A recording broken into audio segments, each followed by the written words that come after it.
Hey,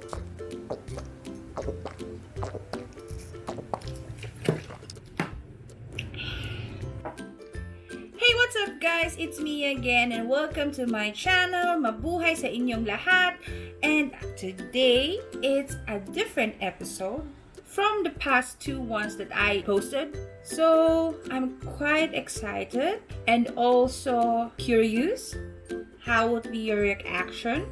If you want to know more, and if you're also curious what's coming up, then stay tuned to the new episode of The Fat But Not Ugly.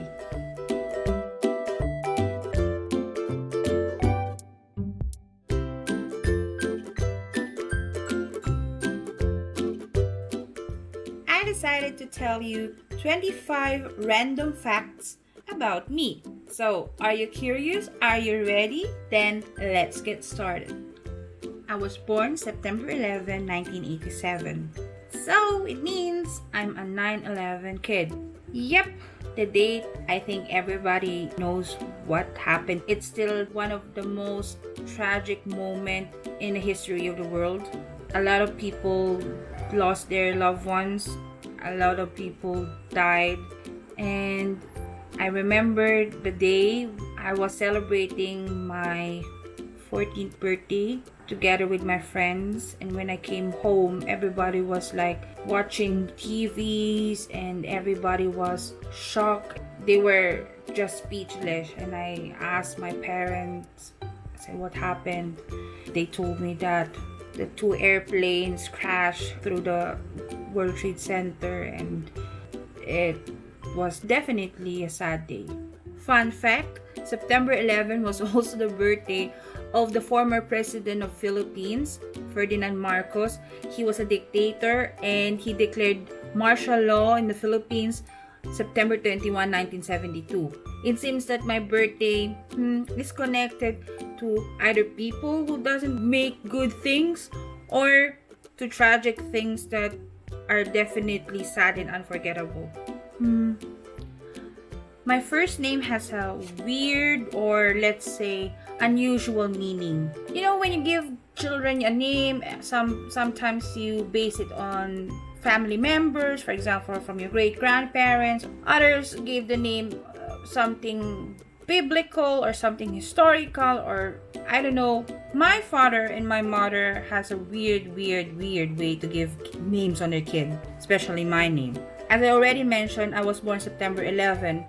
It was the birthday of the former dictator Ferdinand Marcos. My dad told my mom, and this is the story, this is really a true story. My mom told me that my dad was thinking about what kind of name he will give me and which will fit to me, and he said, "Oh, today is the birthday actually of Ferdinand Marcos. Well, he is a dictator. He did a lot of bad things to the Philippines, but let's be honest, the guy is quite clever and a genius. Why don't we call our daughter Jean? The short form of genius." Actually, I'm not even mad. That's amazing. And ta-da! The name was born. That's actually the meaning of the name. It's not because Jean is a typical English name or Jean is something classy or whatever. Jean is the short form of genius. I'm 1 meter 58. So that's my height. Did I say it correctly? 1 meter 58? 158 centimeters. Yeah, that's my height. So in feet, 5'1"? 5'1"? Yeah, round about 5'1". I'm quite short, really short. I am married for almost 6 years already. Yes, 6 years. It was 2014 when my husband and I got married in the civil office, and then we decided to do our church wedding. This November, we are celebrating our 6 years anniversary. When I was a kid, I wanted to be a scientist. That was my dream when I grew up. Everybody wants to be a doctor, an engineer, or a nurse. My classmates, or a teacher. I wanted to be a scientist. Science was my favorite subject in the school during elementary days, and I found it quite fascinating.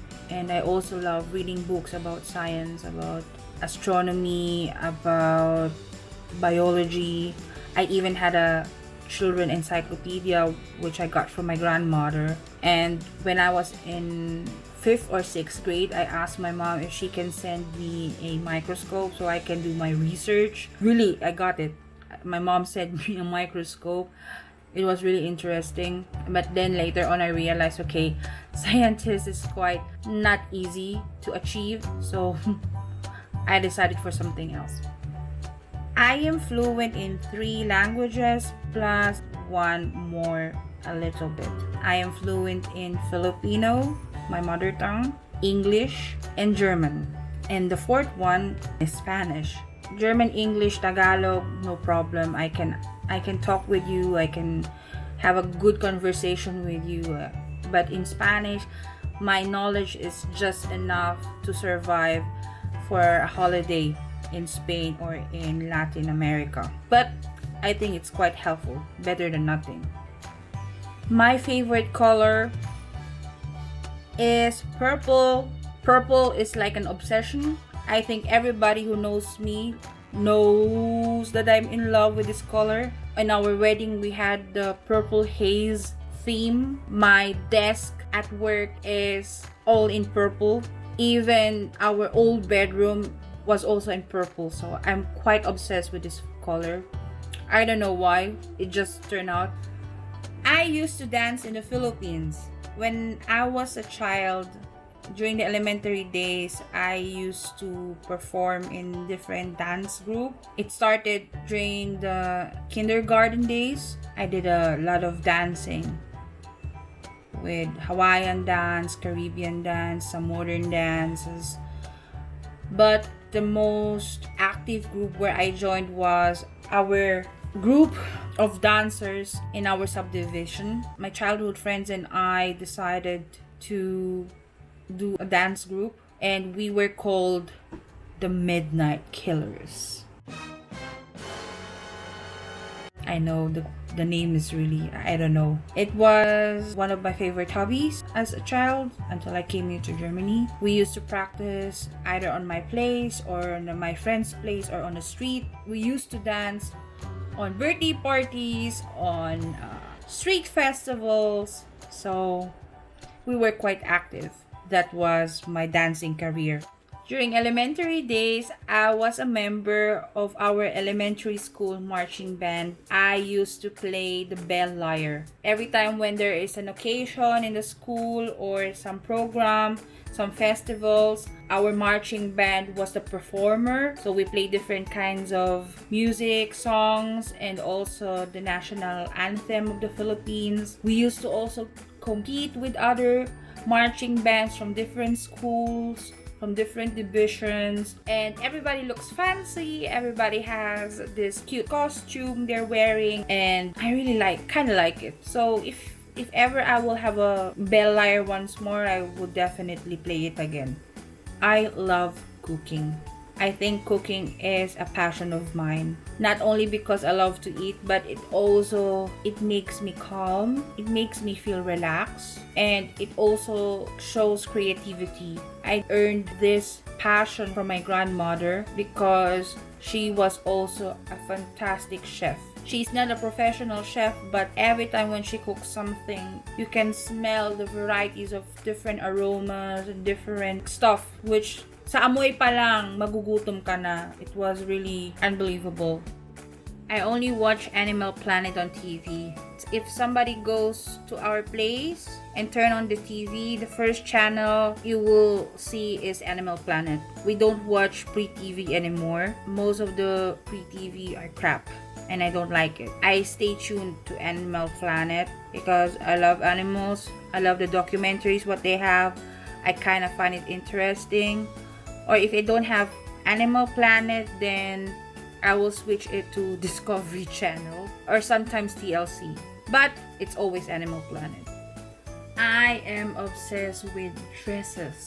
A lot of dresses. I kind of find dress cute and sexy, and it's really, I don't know, feminine. I love it. I really love dresses. My closet, I think you will find enough dresses to wear every day for a month. So like 30 dresses for 30 days in different kind of style. Most of them are for evening party or for special occasions. Yeah, that's a kind of obsession and it doesn't stop.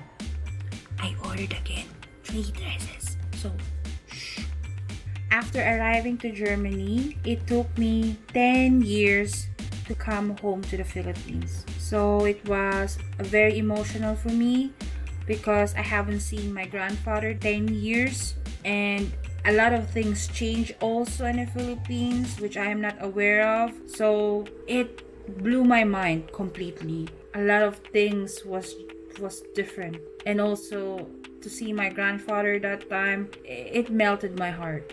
It took me 10 long years. I love going to the zoo. Zoo is a happy place for me, and zoo reminds me of one of the happiest days of my childhood. It's like the time when I bond with my grandfather. Every time when he visits his mother as my great-grandmother, we used to go to the zoo afterwards. And during my birthdays when I was a child, I always want to go to the zoo. I used to join casting shows here in Germany. I was a teenager by that time, and the first casting show I joined was Pop Star. It's a casting show where they search for young talents, singers, dancers, to create either a girl or a boy band. And I think I was 17 when I joined the casting. It was in Düsseldorf, and I made it until the recall. After that, I didn't win. I didn't go through. That was my first experience of joining casting shows. And the second one was the German version of America's Got Talent, I think. They called it Deutschland sucht den Superstar here in Germany.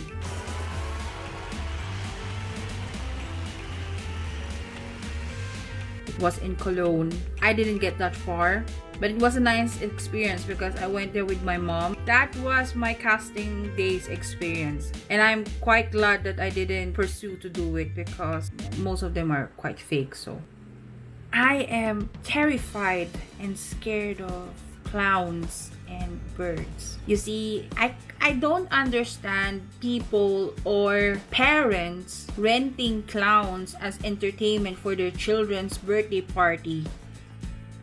I don't understand. Clowns are not funny.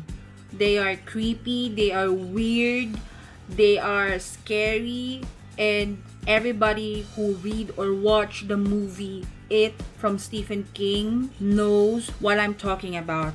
Clowns is just terrible, and I'm so afraid of them. And birds are also really creepy creatures. I love animals really, and birds are not really one of my favorite. They are, I don't know, they look weird. I don't understand why I am afraid of them. But my ornithophobia is quite weird because a lot of people who have ornithophobia are generally afraid of birds. But me, I'm not really afraid of all birds.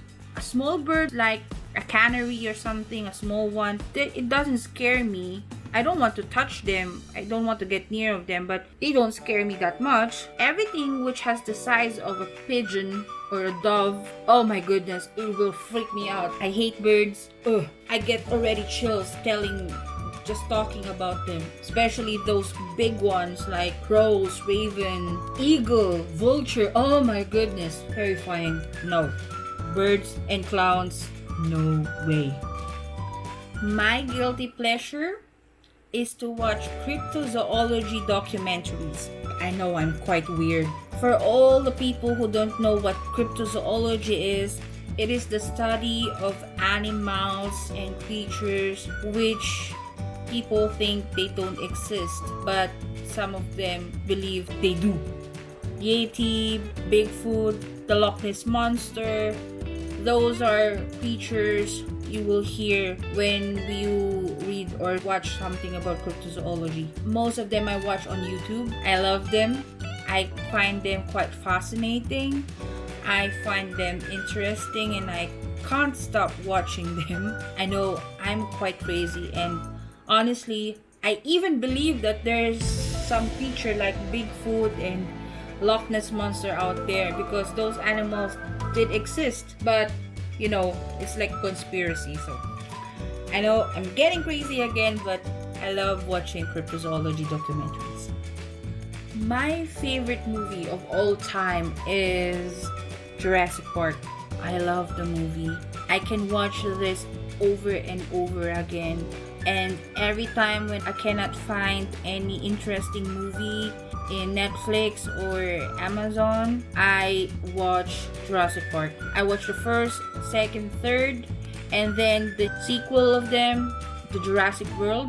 Oh my god, I love them. I'm just obsessed with this movie. It's really a movie that I can binge watching over and over again. I never get tired. I love listening to 80s and 90s music.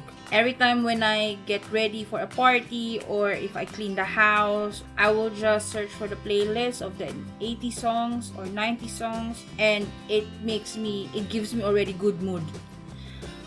Favorite food. I love eating Filipino food, Japanese food, and Italian. I am a Filipino and I can cook every time something Filipino. Especially sinigang na baboy. Oh my god, pork sinigang is my favorite Filipino food, and adobo.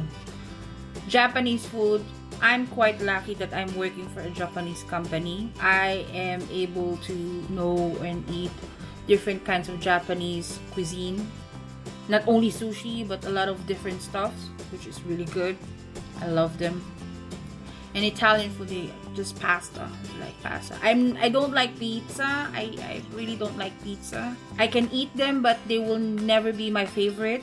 Instead, pasta. Love it. Especially with garlic and shrimps. Oh my goodness. Heaven. Yummy. I can't watch Lion King without crying. Ever since I watched this movie and this tragic scene of Mufasa dying, I can't watch the movie anymore, and I avoid watching the movie because it makes me so emotional. I don't know. And I remember my wonderful husband went with me to the live action movie version of Lion King, and we were sitting there and I was already crying. The movie hasn't started yet and I was already crying because I know that I have to go to this torture again. It hurt me so bad. It made me so emotional. The movie just started, and the scene was getting nearer and nearer, and I was sobbing already. I was crying and I can't watch it without having tears in my eyes. And I think everybody on the cinema was laughing probably at me because I was crying like a kid. I was so loud. I was sobbing like, oh, I really don't want to watch it, with tissues, and I don't know. It was so embarrassing. But I told him I can't watch it, but he was like so amused at see me crying and was like, oh, don't cry. And I was like, of course I have to cry. I don't want to have this torture anymore. It was really like, until now I can't watch Lion King again. So I know the story. I've been through this 2 times, so I think the 3rd time, definitely no. I am definitely a cat person. I have 2 felines here at home, and I grew up also with a lot of pets, but I love cats more than dogs. I like dogs, no problem with them. I'm not afraid of them. I find them cute, and I would also play with them. I had also dogs when I was a child, but I prefer cats. I know that cats could be very stubborn, can be very beastly. I just like them. They're like my spirit animal probably. And like what I said, I have 2 cats here at home and I love them, and I can't imagine life without my cats. So when I finished junior high school here in Germany, I decided to do a career as a chef because I love cooking. I love doing new dishes. So I thought it may be a good idea if I combine it with my future career. So after junior high school, I applied for an apprenticeship as a chef. Unfortunately, that time I was so sick that my body couldn't manage that much stress, especially when you work in a kitchen, in a big kitchen. It could be very stressful. That was not possible by the time, so I have to quit my dream being a chef and decide to do something else. I am afraid of open water. I don't know, I can't imagine going diving or swimming in open water. And it feels really haunting when you look under the ground and you cannot see anything and you just see these dark waters beneath you. It gives me chills. It's just the feeling, and not because I can't swim. I can swim, definitely. This imagination that something is luring beneath you under the water, oh my goodness, it's crazy. I don't like it. I just don't like it. And finally, the weirdest fact about me, I think, is my allergy. You know, a lot of people has allergy with pet hair or nuts or with some seeds, you know, flower seeds or any plants or whatever. I have the weirdest of them all. I am allergic to vodka. I am allergic to vodka. Yes, there is such a thing as vodka allergy, and I am the living proof. How did I know that? Well, it was during my junior high school days. We had a party by a friend's place, and one of my friends did a cocktail of something, and I just drank and I didn't know what it was. It was my first time drinking, and he gave me like a mixture of iced tea with something. So I drank, it was fine, and then 2 minutes after or 3 minutes after I drank this cocktail, I couldn't breathe. It was terrifying. So I have to go to the hospital, and then the doctor asked, what did you do if I ate something and everything? I said, no, I just drink that. The first thought they had, okay, maybe she is allergic to alcohol. And I said, well, I drank beer. It happened after I drank this particular cocktail. They asked my friend, yeah, what was in the cocktail? And then he said it was iced tea with vodka. And then the doctor said, okay, it might be the vodka. After that, I think I even tried again, so like nipping, you know. And then after that, I realized that my lips got swollen, so it looks like I did my lips with Botox after that, because it was so thick. It was so thick and swollen. It shows that definitely I am vodka allergic. It's an allergy that I can live without. I can eat everything. I can drink everything except with vodka. So as long as I know that there's vodka in a drink, for example, cocktails or long drinks, I can avoid them. So I can live with them. So guys, that was the 25 random facts about myself. I hope you enjoy it. I hope I was able to give you some interesting but also weird information about me. Oh my god, I still don't believe it that after telling this, I always think, gosh, am I that crazy? Yeah, probably. So if you have more questions or if you have any information you want to know, and if you want to ask also further random stuff about me, then write it in the comment section down below. Feel free. I would like to see your opinion. I would like to read some ideas from your side. Just let me know. If you like and enjoy my video, then hit the thumbs up button, subscribe my channel, and stay tuned. I will see you next time to another episode of The Fat But Not Ugly. Take care everybody, stay safe, and bye!